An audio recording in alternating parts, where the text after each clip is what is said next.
We're here with Coach Fred Hoiberg for today's press conference. I'll start questions. I'll start with Sam McEwen today. If you have questions, put them in the chat, please. Hey, Coach. How you doing? Hi, Sam. How are you? I'm all right. Hey, so you guys announced a couple of signees yesterday. One of them was a freshman, Oleg, and then CJ, obviously, the transfer. I'm curious what you think both those guys bring to the table, and how quickly you think both of them can make an impact. Yeah, I'm really excited about both players that we signed yesterday. I'll start with CJ, a guy that had really good quality minutes when he got the opportunity at Xavier this last season.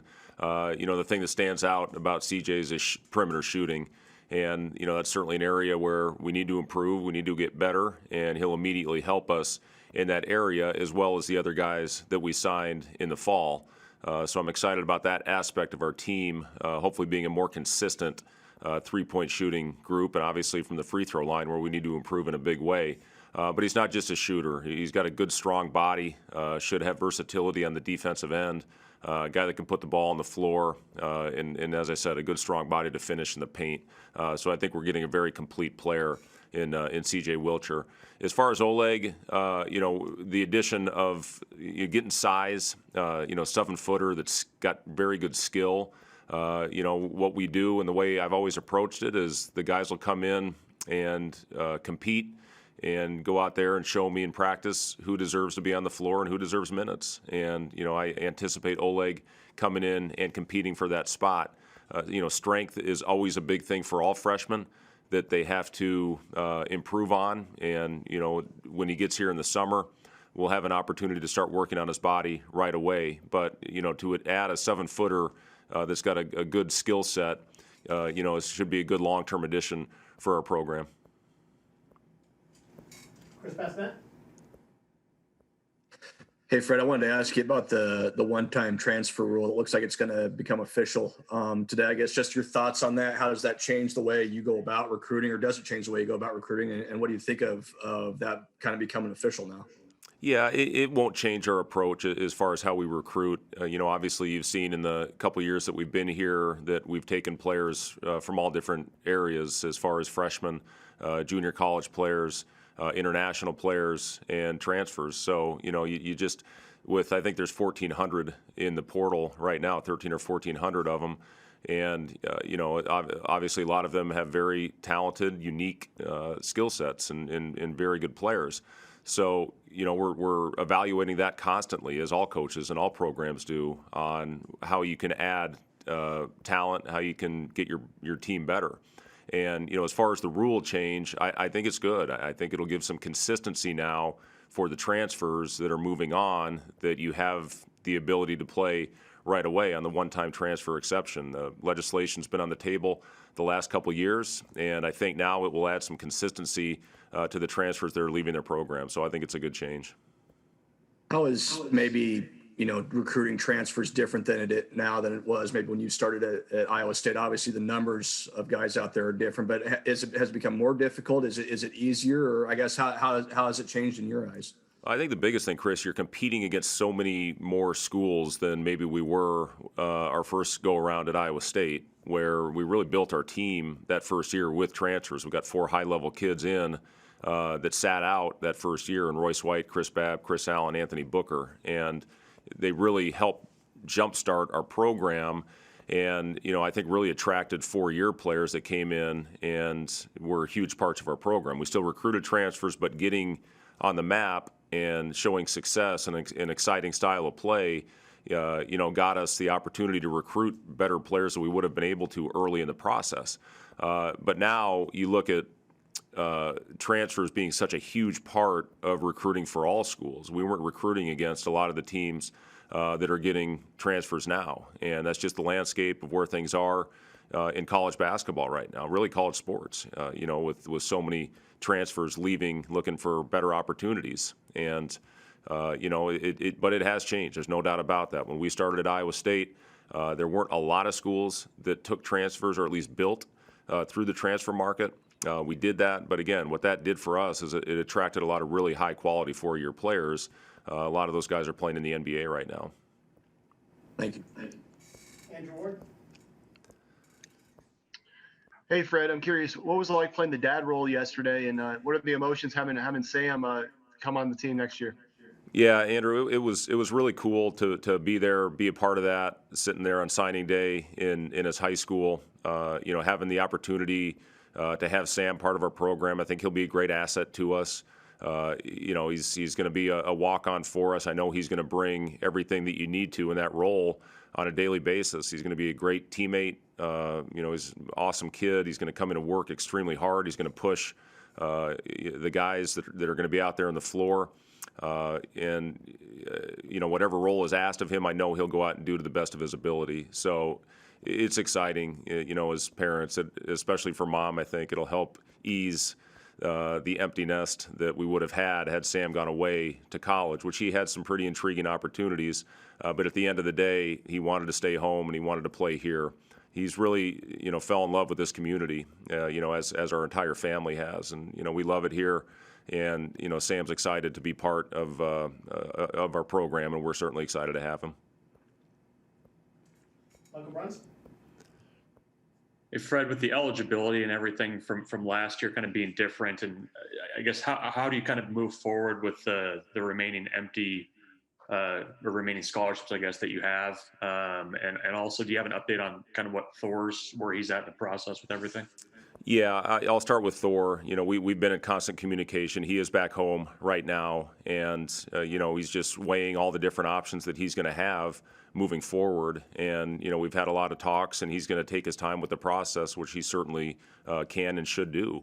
And he's obviously a guy that has had two good years for us. 2 years ago, shot the ball at a very high clip. He ended the year this last season. I think he led us in assists the last 6 or 7 games. So, a guy that will have options, and, we'll be there every step along the way to help him in any way we can, to make the best choice for him in his career. So as far as the remaining spots that we have on a roster, as all programs do, the job of the staff and the coach is to do everything you can to improve your roster. And we're looking at a lot of different things right now, and we'll see how it plays out and how things develop. But as we all do, we're just trying to do everything we can to put the most competitive team out there on the floor. Robert Washut. Hey, I know you still have, a couple spots to use in a variety of ways, but I know when this recruiting cycle started, one of the things that jumped out to a lot of people as an area of need was a primary point guard, facilitator, like a true point. Obviously, I don't know if that's necessarily been addressed yet. How do you feel about that position? And is that still an area of emphasis going forward, or do you like what you have on the roster to kind of handle that role? Well, we do need to improve in decision making across the board, and in order for us to win games, we have to take care of the ball much better than we did a year ago. Our assist numbers went up dramatically towards the end of the year. I think the last 7 games went from about 14.5 all the way up to 17.5, but we still turn the ball over way too much.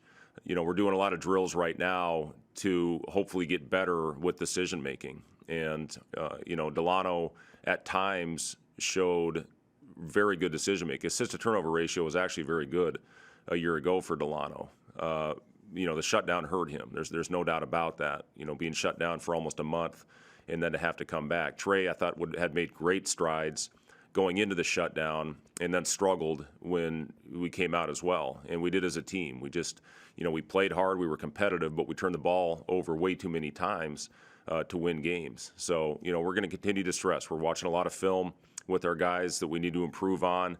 And, obviously the proof will be how things play out once we get on the floor and competing again. So, the thing I'm excited about, Robin, we had 46 less practices last year than we did the year before.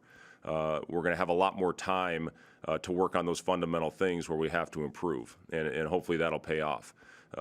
Kobe is a guy that can facilitate. Wilhelm Breidenbach is a guy that, watching his games to this point in his season, has brought the ball up the floor. And that's a very valuable thing to have when you have a front court player that can facilitate and initiate offense like he can. But yeah, absolutely. That's a huge area of improvement going into next season that we have to have if we're going to find a way to win games.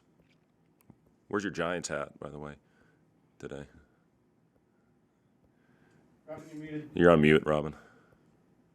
We're all a little rusty, Robin. Yeah, I said a couple weeks on draft day, I'll be wearing it with my shirt, all that. Nice. Connor Happer? Yeah, this kind of piggybacks a little bit off the last one, but just, I mean, how do you feel about your roster just with the guys that you brought in, just the roster in totality and how it fits to what you guys want to do, and are you kind of on track with what the roster kind of your image of what the roster should look like by this point?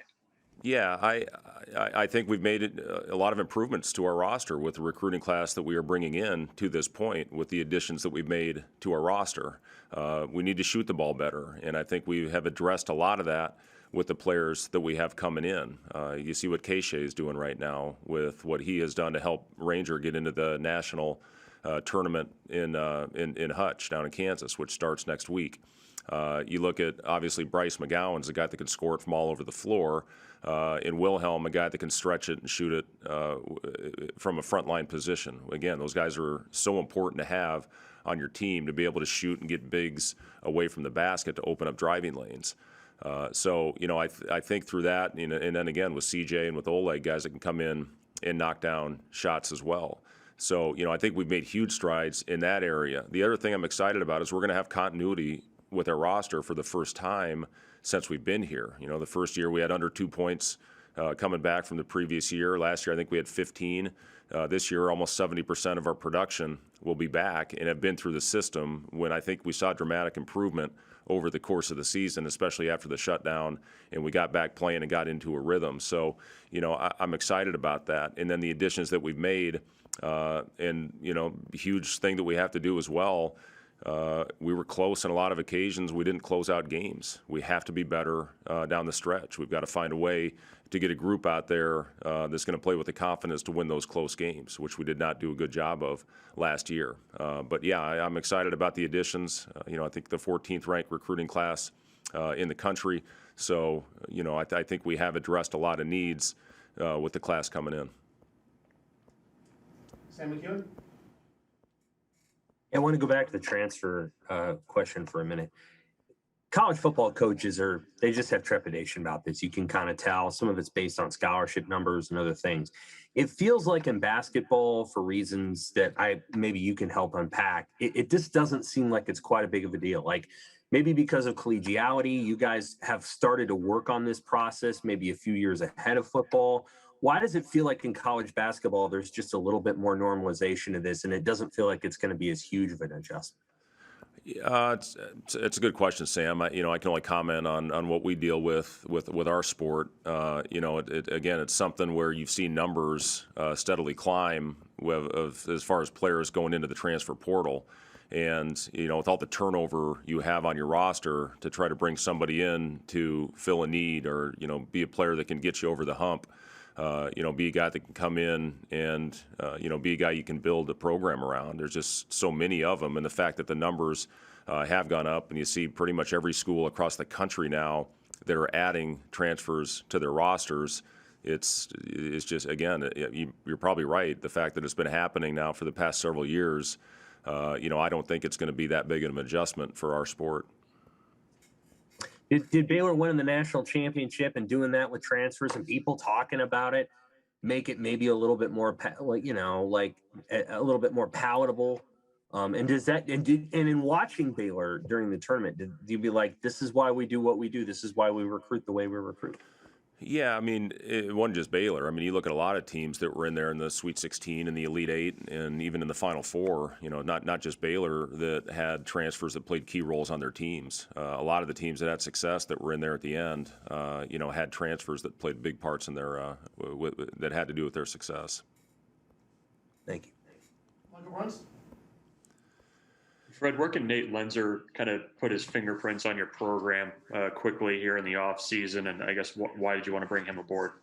Yeah, Nate and I go back a long way, back to our time at Iowa State, and it's where I saw how good he was all across the board. I know I've talked a lot about his development on the floor with skill work, but if you see him in a scouting report in a film room commanding the room, he's got such a great presence to him. The fact that he was a head coach in the G League in the inaugural season of the Windy City Bulls, and as the head coach at that level, you do everything, and you're a huge part of the development. Obviously putting the game plans in the scouting reports together, even doing film stuff. So Nate's done everything, and he started at the bottom, and just he's as good as I've been around in all different areas. And if you see the connection already that he's made, we're doing just a lot of individual skill work with our players right now. You can see the trust building between Nate and the players, and that's a huge part to get those guys hopefully to go out to have that trust level where they'll run through a wall for you. With Kurt Joseph, I've seen that same thing in his short amount of time here as well, is just his ability to connect with players. And that's such an important part of this level, to be able to do that, to get those guys to go out and play their best. But yeah, Nate's phenomenal. I'm really excited to have Nate on board, and it's great to be back with him. With Doc moving to that other role too, I mean, where can he still help you in different ways maybe than what he was doing before? Yeah, I mean, Doc's still going to be a huge part of what we do and how we play. And, it's similar to, kind of last year with, not being able to travel, with what Doc did, and still had the impact that he did as far as, game planning and, putting together a defensive scheme for us to go out and be able to execute. So even though he won't be doing as much on the floor as he has in the past, he's still going to have a huge part in what we do and how we play. Jacob Whittier? The other news coming out of the council meetings this week is it looks like we're moving towards the end of the dead period starting in June, potentially getting some live periods back in July. What are your thoughts on getting back to more in-person recruiting and what that'll mean for you guys in basketball in general? Well, I'm really going to miss the Zoom calls. I've gotten kind of used to them, the daily Zooms that we're doing right now with recruits. But I'm excited about it. I know our staff is excited about it as well.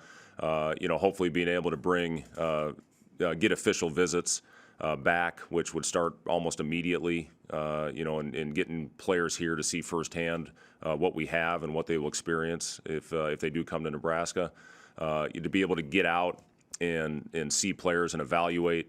It's going to be, I think, a welcome for everybody that's in this business. But, you just, again, you do the best you can with the hand that's dealt right now. It's a lot of recruiting through Zoom, and we feel we've made good progress. We've had, very successful recruiting class with going through the Zoom, and now to hopefully open it up and get some normalcy back with recruiting, with getting fans back in your building. I just think it's going to be great as we continue to move forward. So, obviously safety is the number one thing, but if it's determined that we can do this safely and without getting anybody sick with what's going on in our world with the pandemic, then, I think it's going to be welcomed by everyone.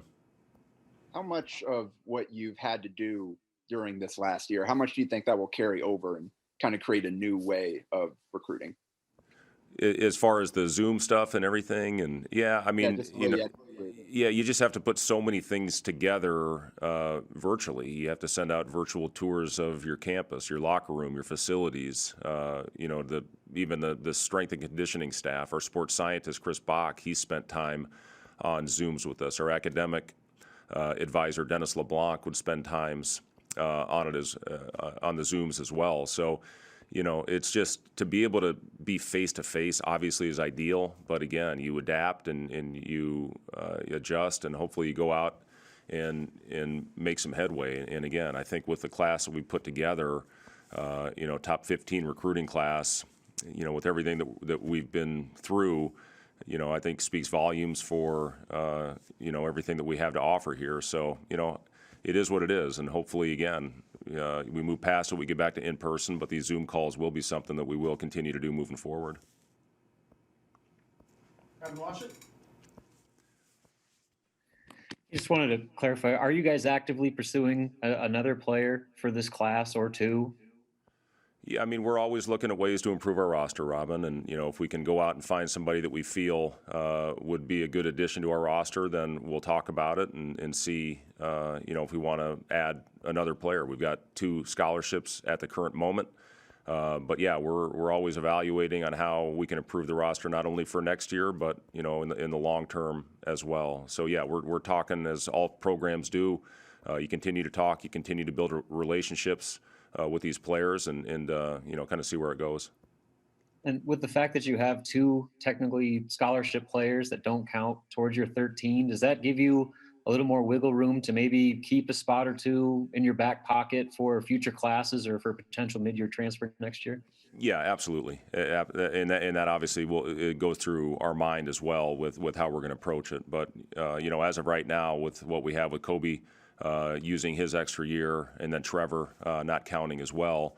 So, technically we could have 15 on the roster, which is a lot. That's a lot of guys. So, we'll see how it plays out. And, again, if we keep one open and see where it goes, that is something that absolutely we are talking about. Okay, we'll finish up with Sam McEwen.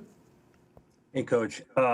Is Shamil Stevenson doing some of the same mulling over that Thor is? I mean, Shamil, I think, is the oldest player on the team, and sometimes in basketball, it's about age and not necessarily about the year that they're in collegiately. Yeah, absolutely. We're again having conversations with Shamil about the different options that he has, and again, just try to be there to help make the right decision. Thank you. That will end the press conference, everybody. Thank you much for joining us today. Talk to you all later. Thank you. Okay.